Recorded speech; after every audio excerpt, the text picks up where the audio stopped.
চৌধুরী বংশের প্রত্যেকটা মানুষকে ব্ল্যাক ডায়মন্ড কালো জিরার তেল খাওয়াইতে হবে। নিশ্চয়ই স্যার। হ্যাঁ, তাহলে তাদের ভিতরে যেই ভেজালগুলো আছে সব চলে যাবে। তেল ছাড়া পরোটা, তেল ছাড়া একটা মানুষকে আপনি কতটা কষ্ট দিচ্ছেন, একটা মেয়ের মন ভেঙে ফেলছেন, সাথে আমারও। স্যার আপনি কোনো চিন্তা করেন না স্যার, আপনি আমার অভিভাবক স্যার। স্যার আপনি আমার প্রিয় অভিভাবক স্যার। আপনি যা বলবেন স্যার এটা আমার জন্য শিরোধার্য স্যার। আমি স্যার এখনই ওনার কাছে গিয়ে স্যার আমি ক্ষমা চাইতেছি স্যার। এই যে এত ফাস্ট কেন? আপনাকে কি আমি বলেছি যে আপনি যান গিয়ে ক্ষমা চান? আপনি ক্ষমা চাবেন, কিন্তু যখন সেই সময়টা আসবে।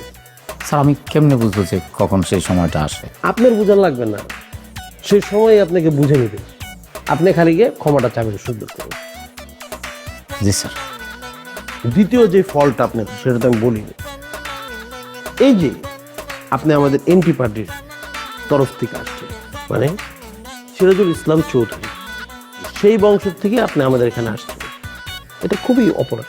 স্যার এখানেই আপনি একটা বড় ভুল করতেছেন। স্যার আমি তো মীর বংশের স্যার, জাফর মীর। জাফর মীর মীর বংশ, আর সিরাজুল ইসলাম চৌধুরী তো স্যার মীর বংশ থেকে চৌধুরী হয়েছে। তো ওনার তো দোষ তো স্যার আমার না স্যার। এই জিনিসটা আপনাদেরকে আর কতবার বলবো স্যার। আমি এখানে কোনো ষড়যন্ত্রের জন্যও আসি নাই, এখানে আমি স্পাইংও করছি না স্যার। আমি স্যার আমি জাস্ট আমার চাকরি করতে, আমি কাজটা ভালোবাসি, এই জন্যই স্যার আমি আসছি। কাজটা ভালোবাসেন দেখে আমরা আপনাকে ভালোবাসি। জি স্যার, থ্যাংক ইউ স্যার। এবং মানে আপনার সব কিছু দেখে আমি আপনাকে যখন পর্যবেক্ষণ করছি, জি স্যার। আসলেই চৌধুরী বংশের সাথে আপনার কোনো কানেকশন নাই স্যার। চৌধুরী বংশ একটা ফাউল বংশ, পুরোটাই স্যার। বেইমান, নেমোখারাম, ডিসঅনেস্ট। সে কিভাবে মীর বংশ থেকে বাদ দিয়ে চৌধুরী বংশ চলে গেছে? স্যার এই কথাটাই তো আমি সব সময় আপনাদেরকে বলে এসেছি যে ওই চৌধুরী বংশের সাথে আমার কোনো সম্পর্ক নাই, মীর বংশের কোনো সম্পর্ক নাই। চৌধুরী বংশ হলো নেমো খারাপ স্যার। রাইট। এবার তো স্যার পর্যবেক্ষণ করে আপনি বুঝতে পারছেন। হ্যাঁ, আমি ডিসিশন নিচ্ছি। কি ডিসিশন স্যার, আমার সাথে কি বলা যায়? চৌধুরী বংশের প্রত্যেকটা মানুষকে ব্ল্যাক ডায়মন্ড কালো জিরার তেল খাওয়াইতে হবে। নিশ্চয়ই স্যার। হ্যাঁ, তাহলে তাদের ভিতরে যেই ভেজালগুলো আছে সব চলে যাবে।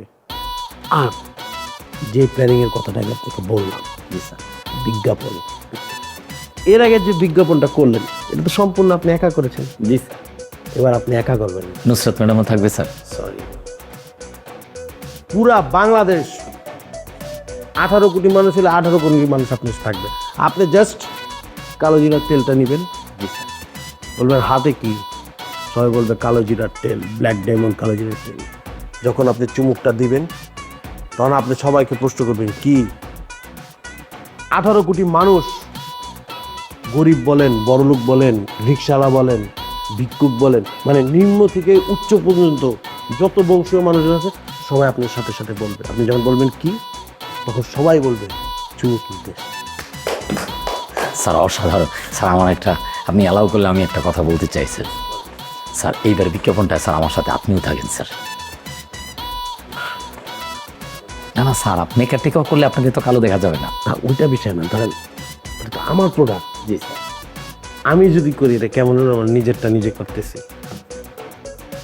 আপনি করেন, যখন মানুষ বুঝবে যে এটা আসলেই ভেজাল মুক্ত, মানুষের সব ভেজাল দূর করে ফেলে, তখন আমি নাম। সুন্দর স্যার। স্যার আপনার যে এত জ্ঞান বুদ্ধি আছে এবং আপনি যে মানে এত কিছু বুঝেন এইভাবে, আমি স্যার আমার ধারণা স্যার এরকম ছিল না। আমি ভাবছিলাম যে এরকম কোম্পানির মালিক